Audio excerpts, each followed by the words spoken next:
Ladies and gentlemen, meet the new trader, Nomadic Envoys. Just went through a little bit of a preview of it.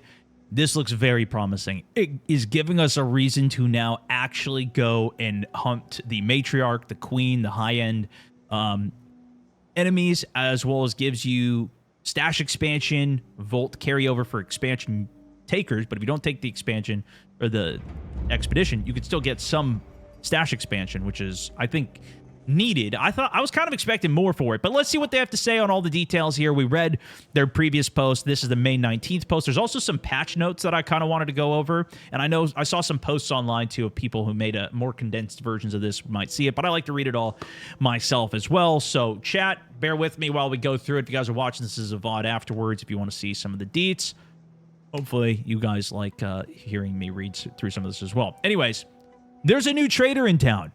Ermel, an envoy from a group of nomadic surface dwellers, has ventured into Speranza in order to trade on behalf of his tribe.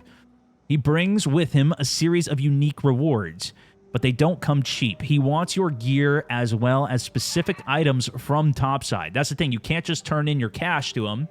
You can't just buy stuff for like the 300k value or whatever.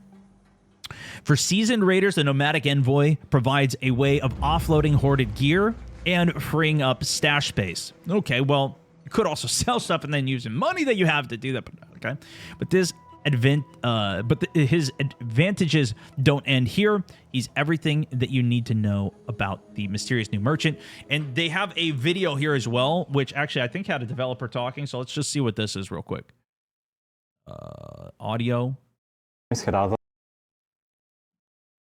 Hey, my name is Gerardo. I'm the product director for Aggregators, and I just wanted to give you a super quick view at some of our latest feature, a new trader. We heard from our late game players that we have three main issues that you guys are experiencing. First one, we know that not a lot of players are going into expeditions. Yeah. Second one, they said we have to keep adding new items into the game, but we haven't really increased the stash size at all. True. The third one, we know that some of our players are collecting a lot of items. So then they are hoarding quite a bit of gear. So to solve some of these issues, we want to introduce a new trader. This new trader comes in from a nomadic tribe. He trades in very strange items. Every week he comes up with new offers, a mix of blueprints, some cosmetics that you can get. Ooh, these were not the same ones that were even on the list today. The cosmetic, but see, you have to trade in for the matriarch core, the queen core, the actual like big arc that you have to kill. There's a good reason to do it. You can't just go run around StoneMountain and farm all the stuff there to turn it in for this. Even getting a wolf pack blueprint, they have the Tempest blueprint in the store right now. They're from past events, from the store, or some even exclusive cosmetics as well. And finally, it's going to allow you to also get some rare items. He also comes with two perks. The first one being that he is going to allow you to increase your stash space, which is going to be very helpful for some of these players. We're also introducing expedition stash space. So this trader is going to allow you to keep some of the items between expeditions, up to 5 items. So check it out, keep an eye out, and let us know what you think. Time to hunt the Ark! We're going to need to do some more Mountaineer Mondays where we all get together and just kill all the Ark and farm like crazy. I think that's going to be, yeah, I like this. I like this.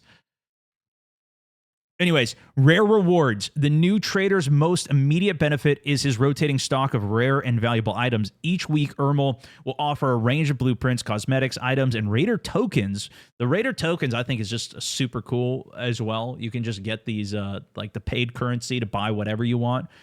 Having ways to earn that in-game. I've always thought that they need to have it so you can actually find these items in raid and then exfil it. Like, you go in, everybody knows that you have the valuable item, like the actual raider tokens, the currency value, and then you can exfil it. Delta Force has kind of a version of this, but imagine you get like, you know, maybe it's even 100 coins, nothing too crazy, but you get that. Maybe that's even too crazy, I don't know. But you get that, and then you're marked. Everybody knows where you are. You keep sending up flares on, but everybody wants to kill you to get out or something. I don't know. I think that'd be crazy. That and wager matches. Those are still two things I'm waiting to come back into video games now, or be in it in the first place. To those wanting to trade art components, gear, and weaponry, whether you're looking for a blueprint to complete your collection, a missing cosmetic from a previous event, or even a specific item for your ongoing raider project, it's always worth paying Ermel a visit. But the new envoy won't always be satisfied with the gear that you have. He'll sometimes come with specific requests that'll entail you making deliberate trips topside. Be sure to check in on Ermel. Am I saying his name right? I feel like that's wrong, but that's probably fine. Ermel, to see what he's offering and what he needs from you. Raiders who have been hitting the surface for a while have seen their stash space beginning to shrink as they acquire more and more gear. New items have been continuously introduced to the Rust Belt, but stash space has not grown alongside of it. The new trader offers you a chance to expand your stash size so you can raid with less friction. Now, this is only 12 spots. I don't know what the rate of doing that is, though. How often we'll be able to do that? Because right now it's only a 112 slot expansion, which isn't too crazy. V. Kurt also is simply welcome to the squad. But nonetheless, great. The fact that you can expand your storage without having to do the expedition, fantastic. Obviously, you could do it in combination as well, but nonetheless. Expedition Vault, it can be painful to part with your gear, hard-earned blueprints, and precious items when departing with the expedition. Luckily, the new Nomadic Envoy offers a service to help mitigate the change. Ermel has access to Expedition Vault, 5 slots that can be used to carry over the most valuable items on your expedition. Bear in mind that these slots don't come cheap, but it might be worth to keep a hold of blueprints that you rely on. And I'm guessing the way that this works, at least I hope it's the way that it works, is once you get these unlocked, you can just put the item in your vault, so it's always saved there and it doesn't take up your stash space. But we'll see what that is. And then pay Ermel a visit. Have you hit level 25? That's when he unlocks. Swing by Ermel's makeshift stall to see what he's got going on there. So that's the high-level stuff, but they also released some patch notes that I'd like to read as well. Patch 1.29. Raiders, it seems the rumors are true. After long avoiding traveling below ground, the nomadic envoys have arrived to Speranza on the hunt for valuable gear and weaponry. These mysterious members of nomadic tribes are offering deals you can't find anywhere else. What's new? The new trader. I think we got all the details from everything we just read there. Cosmetics, blueprints, raider tokens, etc. The dev note here, let's see what they say. We'll keep a close eye on your feedback and data to ensure the balance stays fair and challenging. For the first week, a single stash expansion and 5 expedition vaults will be available to gather initial feedback and give us a chance to adjust prices before adding more space. Nice. So, okay, there's the answer on how much we can expect from it. We'll see what it is. I vote more. 12. I vote personally. I don't know what you guys think, chat. I vote more. 3 rows is good. That's my hand up. All right. Just saying. More, way more, lots more. Maybe some of you agree. Maybe some of you do not agree. Agree, vote more as well. Okay. Maybe we're all just greedy. I don't know. New grenade launcher. The Rascal. Tien Wen has been tinkering in her shop again. Meet the Rascal, the latest addition to the arsenal for tackling armored arc threats. Lightweight, compact, easy to carry, this unconventional launcher packs a punch despite its quirks. While it's slower to reload and a bit unpredictable on the aim, the Rascal shines as a reliable sidearm for those who want anti-arc firepower without the risk of lugging around a hole cracker. Nice! And mod improvement, extended barrel can be put on it, I guess? End of round change. Wait. They changed this? They improved the extended barrel? End of round changes. New set, facial hair sideburns, and the sheath set available June 2nd. Ooh. Okay, so that's just the overview, I guess. So that's what's new. Okay, so wait a second. That's actually good. Extended barrel, you guys tell me it's good, but I know it's not good, so that's why I don't listen to you guys. So maybe it will be good now. Patch highlights. Fixed an issue where players would be teleported when standing on destroyed arc parts. Ooh. Reduced the power cost of photo cloak from 10 per second to 5 per second.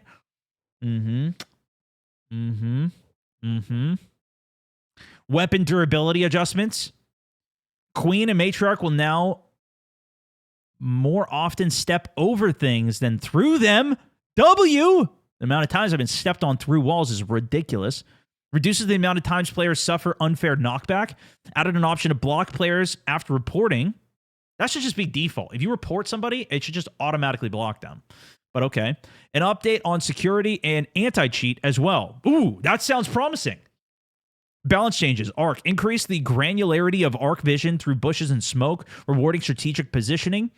Raiders near the edge of cover are now easier to spot, while those deeper in foliage or behind smoke are harder to detect. One of the problems that I have is if you are sitting in a smoke, then it basically will just shoot you right through it. It's like the smoke doesn't even exist. The only thing that really breaks the lock is the cloak, but the cloak is so bad. Fortunately, it sounds like they buffed the cloak, so that's good. Anyways, so you have to be closer to the middle of the bush, okay? Improved how Arc perceives sound in outdoor spaces while reducing their sensitivity to sound in indoor environments and those passing through geometry. Okay. Firefly improved how the Firefly applies fire. Oh, what? The effect now matches the visuals more closely. Okay, that's better. And briefly grazing the flame no longer feels as punishing, reducing the sensation of being hit around corners. Okay, I thought they were saying they were making them stronger, and I was about to flip out. Okay, so that's good. I don't need to flip out then.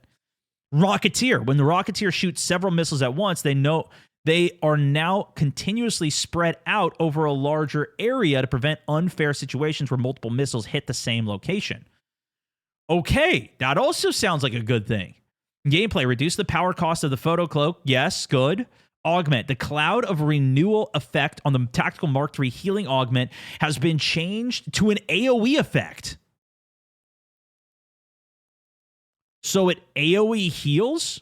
What does the Mark III healing do exactly? I don't know if I have that right now in my in my shield list. I don't think.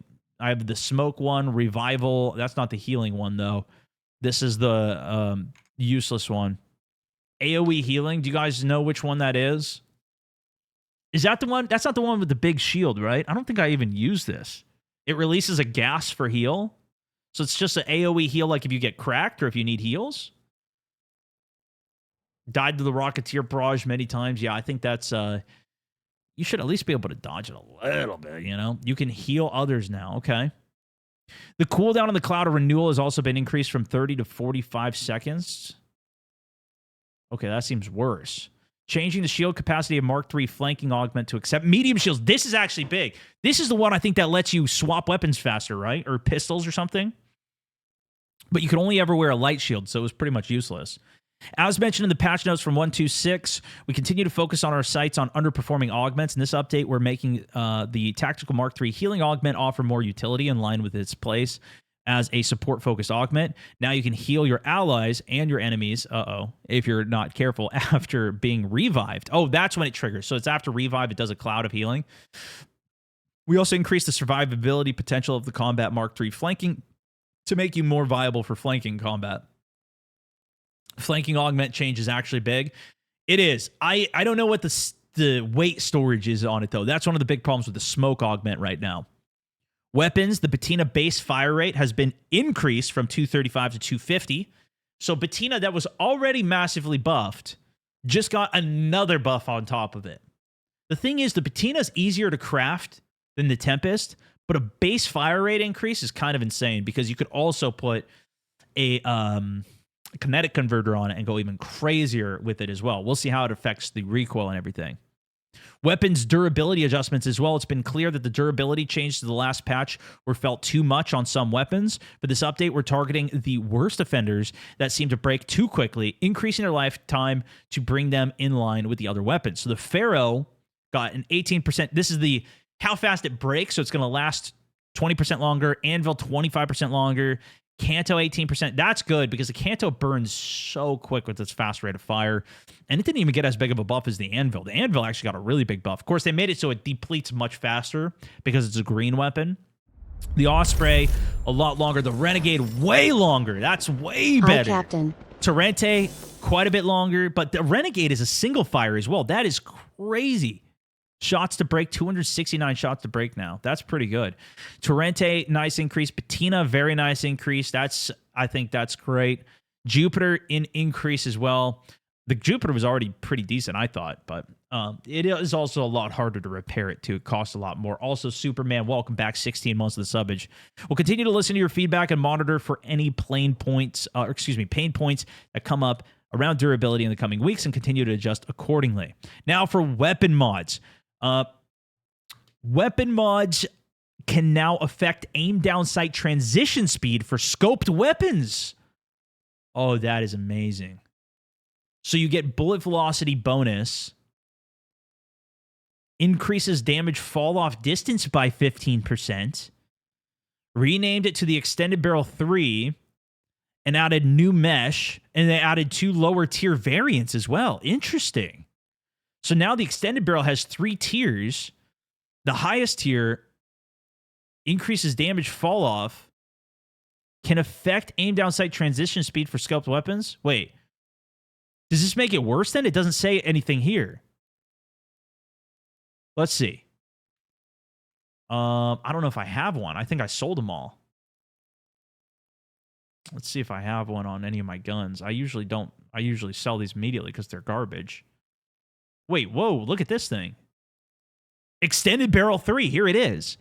30% bullet velocity increase, 15% increased distance until damage fall off, 15% increased vertical recoil. So it doesn't affect aim down sight speed? That's still better. Increases distance until damage fall off. So it's more effective from range. You don't necessarily, I mean, the vertical recoil is kind of crazy because it's going to be less effective for the full auto guns, obviously, but for scoped guns, let's see if we put it on a scoped gun. Do I have any of those? Do I have an Osprey we could put it on?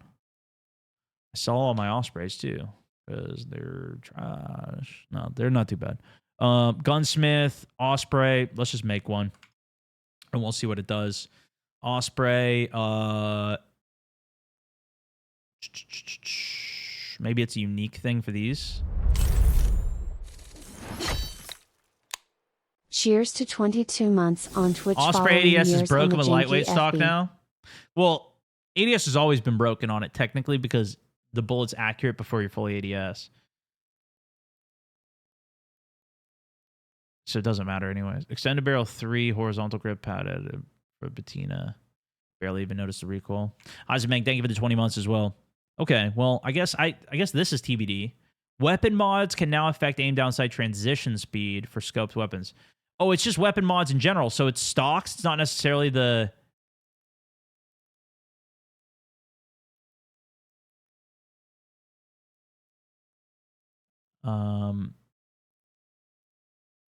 None of these affect aim down sight speed. Is it the lightweight stock? Didn't lightweight stock already affected aim down sight speed, though? This reduces ADS speed by 30%. It's the grips that do ADS speed. Yeah, the grips hurt ADS speed usually, though. Look, reduces ADS speed. This one doesn't affect it, but the blue one does. Blue and purple hurt aim down sight speed. That's why you don't always want to use blues and perps. Okay, either way, sorry, I don't completely understand what that means, but I guess we'll figure it out as it goes. Content and bug fixes. Now, let's see. Fix an issue where flying arc. Okay, I don't know if we want to read all the bugs. Add an option to block players after reporting. Stability and performance. Removed an unintended delay after canceling a trigger nade throw. Canceling deployment of pulse mines. Gas mines no longer consume the item. Some known issues. An update on security and anti-cheat and arc raiders. As mentioned recently in our Ensuring Fair Play article, there's a whole article about their anti-cheat. We want to continue improving our anti-cheat situation and more accurately detect foul play across the Rust Belt. Following a positive rollout in the finals, de novo anti-cheat will also come to arc raiders starting May 19th. That's today! New anti-cheat, initially to a limited player pool with plans to expand across close monitoring. After close monitoring, we will not be using de novo's digital rights manager service and are working to ensure minimal impact on performance. With Denuva Anti-Cheat and AnyBrain, we're working on strengthening Arc Raider systems even further. Keep sending us reports of any information that you believe might help us. It's highly appreciated. So there it is, the big update for Arc Raiders. Much bigger than I actually thought it was going to be, especially after their recent announcement that their big updates in this one, which I did a video on, will be, covering in October with the big new map, the biggest map they've done. It'll be huge, but before then, looks like we're still going to be getting some updates and some nice ones at that. Okay. Now,